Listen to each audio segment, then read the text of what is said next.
इस वीडियो में हम LeetCode बाईवीकली कॉन्टेस्ट की सेकंड प्रॉब्लम डिस्कस करेंगे। प्रॉब्लम का नाम है मेक स्ट्रिंग ए सबसीक्वेंस यूजिंग साइक्लिक इंक्रीमेंट्स।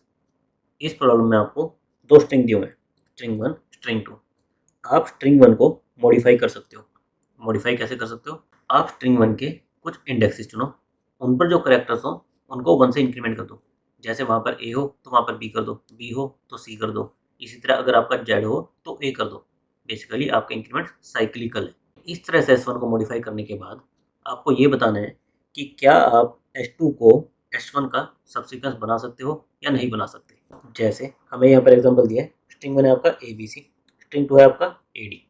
अभी अगर हम करंट स्ट्रिंग में देखें तो A से A मैच कर रहा है लेकिन D कहीं पर नहीं है। करंटली स्ट्रिंग 2 स्ट्रिंग 1 का सबसीक्वेंस नहीं है, लेकिन हम स्ट्रिंग 1 को मॉडिफाई कर सकते हैं।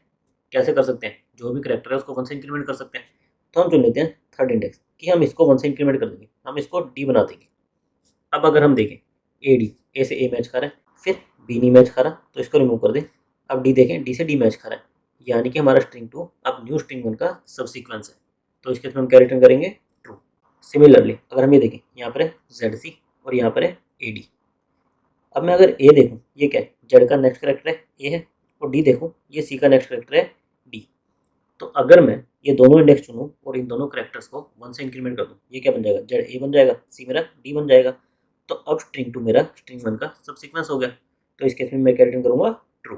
और अगर मैं थर्ड एग्जाम्पल देखूँ, ए बी और डी, करंटली मेरा डी इसमें प्रेजेंट नहीं है, और अगर मैं ए का नेक्स्ट देखूँ तो क्या होगा? बी होगा, और बी का नेक्स्ट देखूँ तो सी होगा। तो फिर भी मेरा ए डी इसमें नहीं आएगा, यानी कि मेरे मॉडिफिकेशन करने के बाद भी मेरा स्ट्रिंग 2 स्ट्रिंग 1 का सबसीक्वेंस नहीं बन सकता।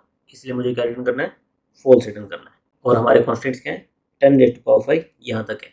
इसका मतलब क्या है कि हमें आइदर O ऑफ n या फिर n log ऑफ n इस टाइप का कोई सॉल्यूशन देखना पड़ेगा।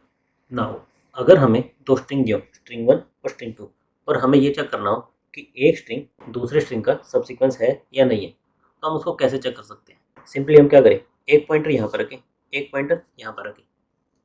हमारे अगर करेक्टर्स मैच कर गए तो हम दोनों में आगे बढ़ जाए। हम इसमें यहाँ पर आ जाएं और हमारे फर्स्ट स्ट्रिंग में यहाँ पर आ जाए, इन दोनों को मैच करें। सेम नहीं है तो हम क्या करें? केवल स्ट्रिंग 1 इसमें आगे बढ़ जाए। यहाँ पर C और D सेम नहीं है तो हम इसमें आगे बढ़ जाए। Z और D ये सेम नहीं है तो हम इसमें आगे बढ़ जाए। हमारा स्ट्रिंग 1 खत्म हो गया और स्ट्रिंग 2 अभी खत्म नहीं हुआ। इसका मतलब क्या है कि स्ट्रिंग 2 स्ट्रिंग 1 का सबसीक्वेंस नहीं है। अगर वो सबसीक्वेंस होता तो क्या होता? ये करेक्टर इसी ऑर्डर में हमारे स्ट्रिंग 1 में भी प्रेजेंट होते, कहीं ना कहीं पर प्रेजेंट होते, तो उस केस में हमारा स्ट्रिंग 2 भी एंड पर पहुंच जाता। और अगर ऐसा होता तो इसका मतलब क्या होता कि स्ट्रिंग 2 स्ट्रिंग 1 का सबसीक्वेंस है, लेकिन अभी ये सबसीक्वेंस नहीं है। ये चीज़ तो हुई हमारी जब हमारा स्ट्रिंग 1 फिक्स था, हम स्ट्रिंग 1 को मॉडिफाई नहीं कर सकते थे। लेकिन हमें दिया है कि हम स्ट्रिंग 1 के करेक्टर्स को आइदर सेम रख सकते हैं या फिर 1 से इंक्रीमेंट कर सकते हैं। तो सेम कंसेप्ट हम हमारे इस कॉन्स्टेंट के साथ लगा सकते हैं कि हम स्ट्रिंग 1 को मॉडिफाई भी कर सकते हैं। हम सिंपली क्या करें, हम अगेन यहाँ पर दो पॉइंटर लें, एक स्ट्रिंग 1 पर एक स्ट्रिंग 2 पर। हम ये चेक कर लें कि दोनों करेक्टर सेम है। अगर सेम है तो दोनों में आगे बढ़ जाए। अगर सेम नहीं है तो हम क्या कर सकते हैं? हम स्ट्रिंग 1 के करेक्टर को 1 से प्लस भी कर सकते हैं। तो हम ये चेक कर लें कि क्या इसको मॉडिफाई करने के बाद ये दोनों करेक्टर सेम बनेंगे या नहीं बनेंगे।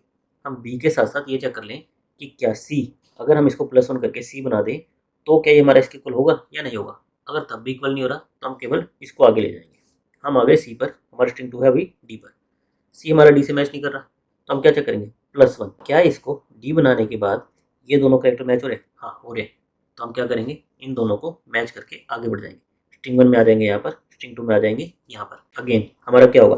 स्ट्रिंग 2 में है ए, स्ट्रिंग 1 में है जेड, दोनों मैच नहीं हो रहे, लेकिन हम इसको मॉडिफाई कर सकते हैं। तो अगेन हम +1, हम इसको ए बना के चेक करेंगे कि क्या हमारे दोनों मैच कर रहे हैं या नहीं कर रहे। अब हमारे दोनों मैच कर रहे हैं तो हम दोनों में आगे बढ़ जाएंगे। हमारा स्ट्रिंग 2 खत्म हो गया। तो इसका मतलब क्या है कि स्ट्रिंग 2 स्ट्रिंग 1 का सबसीक्वेंस है। हमें एक चीज़ का ध्यान रखना पड़ेगा, जब हम बी में 1 प्लस करेंगे तो हमारा सी बनेगा, लेकिन जब हम जेड में प्लस करेंगे तो इनडायरेक्टली होता क्या है? हमारी स्काई वैल्यू में 1 इंक्रीमेंट होता है। हमारे जेड की स्काई वैल्यू क्या होती है? 122 ये होती है। +1 करेंगे तो हमारा 123 बन जाएगा, जबकि हमारे ए की स्काई वैल्यू क्या होती है? 97, यानी कि इससे 25 कम। तो हम ये चेक कर लेंगे, अगर हमारा करेक्टर जेड है तो हमें जेड -25 इससे मॉडिफाई करना है।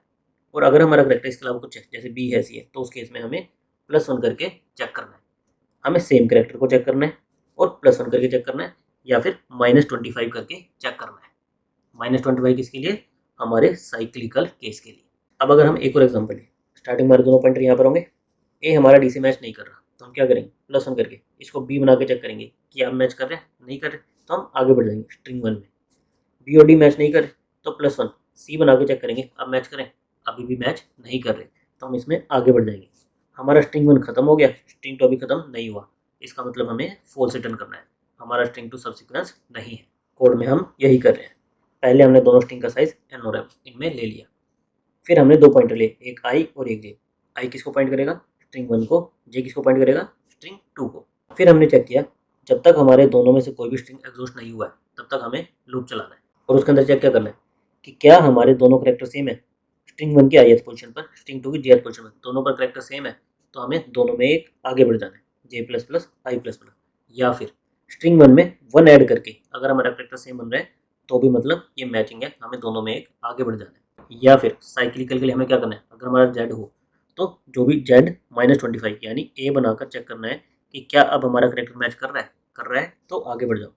अगर इन तीनों में से कोई भी कंडीशन सेटिस्फाई नहीं हो रही, इसका मतलब क्या है कि स्ट्रिंग 1 का उस पोजीशन पर करेक्टर स्ट्रिंग 2 के उस पोजीशन पर करेक्टर से मैच नहीं खा रहा, तो हमें केवल स्ट्रिंग 1 में आगे बढ़ जाना है, हम जे प्लस प्लस नहीं करेंगे। इस पूरे लूप के बाद अगर हमारा स्ट्रिंग 2 एग्जॉस्ट हो गया यानी उसके सारे करेक्टर्स मैच कर गए, इसका मतलब तो क्या है कि हमें ट्रू रिटर्न करना है, स्ट्रिंग 2 हमारा सब सीक्वेंस है, अदरवाइज हमें फॉल्स रिटर्न करना है।